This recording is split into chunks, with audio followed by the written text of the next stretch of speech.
Para más detalles, estamos en comunicación con la jueza penal de garantías, Cintia Lovera. Doctora, buenas tardes, ¿cómo está? Buenas tardes, Perla, Raúl, ¿cómo están? ¿Qué?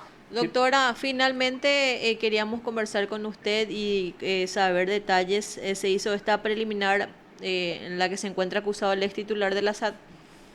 Sí, se dio inicio el día de la fecha, a las 8:30 era la convocatoria, y pudimos usar el salón auditorio hasta minutos antes de las 11 porque había un acto de la corte. Y como son 35 personas las procesadas más sus abogados, necesitábamos de un espacio amplio para que la audiencia se lleve a cabo, cuidando también toda la parte de salud que nos atañe, y entonces hasta ese horario se hizo la audiencia el día de hoy. No pudimos terminar, entonces cuarto intermedio, y mañana continúa a las 8:45. ¿Y qué se planteó, doctora, en la diligencia? Bien, haciendo un poquito de recuento, ¿verdad? En esta causa, el requerimiento de la fiscal fue de sobreseimiento definitivo. El juzgado le había dado trámite de oposición, fue a la Fiscalía General y la Fiscalía presenta sobreseimiento provisional, y el día de la fecha las defensas manifestaron su parecer solicitando al juzgado el sobreseimiento definitivo. Y, ¿cómo se llama? ¿Y no se pidió la nulidad del dictamen, doctora, de repente?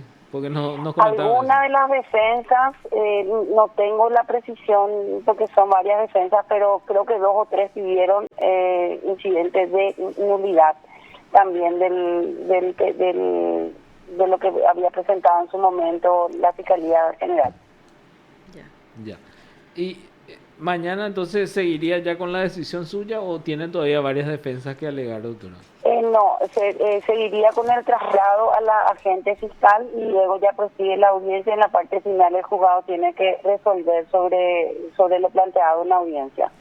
¿Y mañana tienen la sala para todo el día o tienen otro acto?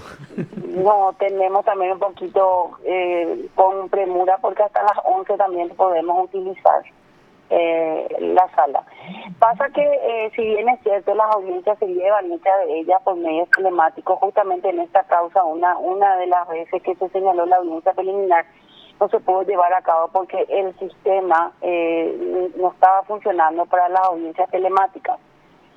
Y entonces, para tratar de agilizar, solicité a las partes que los que puedan estar presencial, que vengan presencial, de manera de que estén ahí en sala y sea mucho más ágil el desarrollo de la audiencia. ¿Y todos estuvieron, doctora? ¿Ninguno fue telemática? Estuvieron todos, casi todos presenciales, solamente dos estuvieron de manera telemática. Pero la mayoría, o sea, el 98% de las partes estuvieron de manera presencial. ¿Y vos tenés, doctora, un recuento de cuántas personas en total hubo? Porque lleno estaba esa sala hoy. Y había como más de 60 personas, guardando la distancia y todo eso. Como le digo, los procesados más su abogado, haciendo mal cálculo de un abogado por procesado ya tenés 70. Al Ministerio Público más personal del juzgado más mi persona. Sí, Es realmente. materialmente es imposible llevar a cabo en otro espacio físico que no sea en el salón que nos proveyó la corte. Ni en sala de juicio te diría que quedaríamos cortos. ¿Y usted cree que mañana a las 11 ya terminaría o se Y necesitaría mira, otro día? no, mira, si depende del juzgado y por la disposición nuestra, ¿verdad? Hubiésemos terminado el día de hoy si teníamos disponibilidad, quedar en un horario fuera de horario normal, digamos, pero como cuando nos piden que le entreguemos al salón, el juzgado no puede prever la cantidad en las horas que va a utilizar el salón. No puedo también tenerla todas las partes allí a una cuestión de no saber a qué hora continúa. Por eso desde que decidí más saludable hacer el cuarto intermedio para mañana. Y por supuesto que depende de lo que las partes, el tiempo que se demoren para que podamos tener finalmente el término de la audiencia mañana. Entiendo. Doctora, aprovechando también esta comunicación y teniendo en cuenta la fecha que hoy se cumple del secuestro, del primer secuestro en nuestro país, en su momento también usted intervino en el secuestro de la señora María Edith Bordón de Bernardi. Sí, creo que hace 20 años hoy de eso, ¿no? Sí, hace 20 años, doctora. Sí, sí, sí, sí.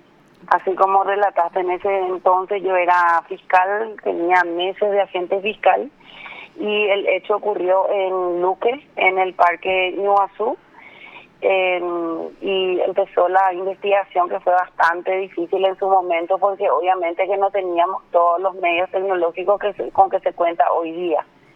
Pero pese a ello llegamos con un trabajo conjunto y bien mesurado, por decir de todos los intervinientes, los colegas fiscales, los agentes de la policía, a un buen término porque fueron identificados los autores condenados, se hicieron 2 juicios orales. Y bueno, en ese tiempo también recordar que el marco penal por hechos de secuestro era hasta 10 años de pena privativa nomás, posterior a los hechos que se fueron sucediendo en el país. Hizo también necesaria la modificación, varias que se hicieron sobre la ley, y las penas hoy día son mucho más elevadas.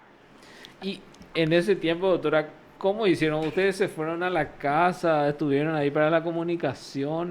¿Cómo fue? Bien, en ese tiempo se conformó, creo que uno de los primeros equipos de fiscales en su momento. Estaba la doctora Sandra Quiñones, el doctor Hugo Velázquez y yo integramos digamos los agentes fiscales que fuimos los designados de investigar ese hecho. Y como te digo, era mucho a pulmón en esa época, que no se contaba con los medios tecnológicos. Pese a ello, sí, un grupo permanecía en la casa de la señora para conocer si había comunicaciones y demás. Y bueno, con un trabajo de hormiga se pudo llegar a identificar a todos los autores, que hoy día sabemos que fueron originariamente del Partido Patria Libre, lo que hoy se conoce como el EPP. Y además, doctora, también algo demasiado fuerte. Creo que quieras o no, actualmente medio que uno ya está acostumbrado a este tipo de, lamentablemente, ¿verdad?, de hechos, pero en ese entonces se habla del primer secuestro y también, Sí, también Del eso, EPP. ¿verdad?, del EPP. Fue un hecho bastante relevante que conmocionó a toda la ciudadanía, como mencionás. No era un tipo, o sea, un hecho punible que se daba en el país, y hablar de secuestro de por sí ya era una circunstancia bastante extraña, y finalmente fue real.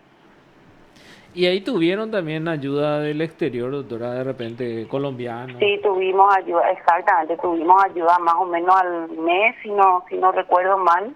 Estuvieron policías de Colombia dándonos su apoyo en este tipo de hechos, porque para nosotros, como le mencioné ya varias veces, ¿verdad?, era un hecho bien complejo y nuevo, sobre todo, que tiene sus particularidades, porque en todo hecho de secuestro lo que prima es la vida de la persona que está secuestrada, y por otro lado la angustia de la propia familia, que no sabe de su familiar, y está compelido también por los secuestradores, que le piden sumas de dinero para que retorne.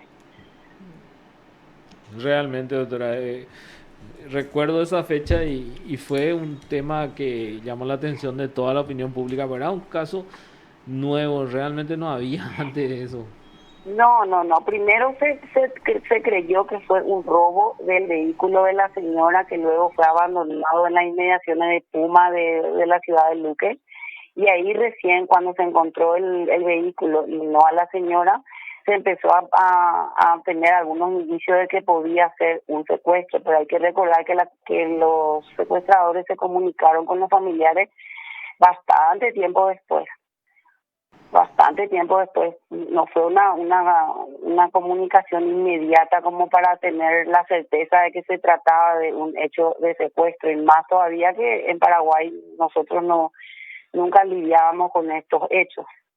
Más tenía miedo de que sea un homicidio y que le hayan tirado por ahí el cadáver, algo así. Sí, varias hipótesis se manejaban hasta que finalmente se certificó, porque hubo pedido de rescate, hubo pago. Y entonces, como le digo, se hizo un trabajo bastante minucioso Recuerdo que la señora colaboró bastante con la identificación de sus secuestradores, lo que certificó también lo que la policía y la fiscalía tenían en ese momento para seguir con la línea de investigación.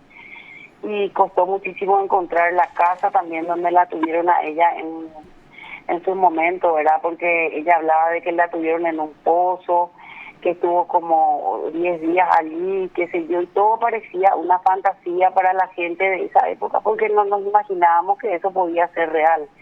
Hasta que efectivamente pudimos encontrar la casa, el pozo, todos los detalles que ella había dado, corroborando de que realmente fue un hecho que existió, y a partir de allí, lastimosamente, como dijo Perla, recién se sucedieron otros casos, ¿verdad?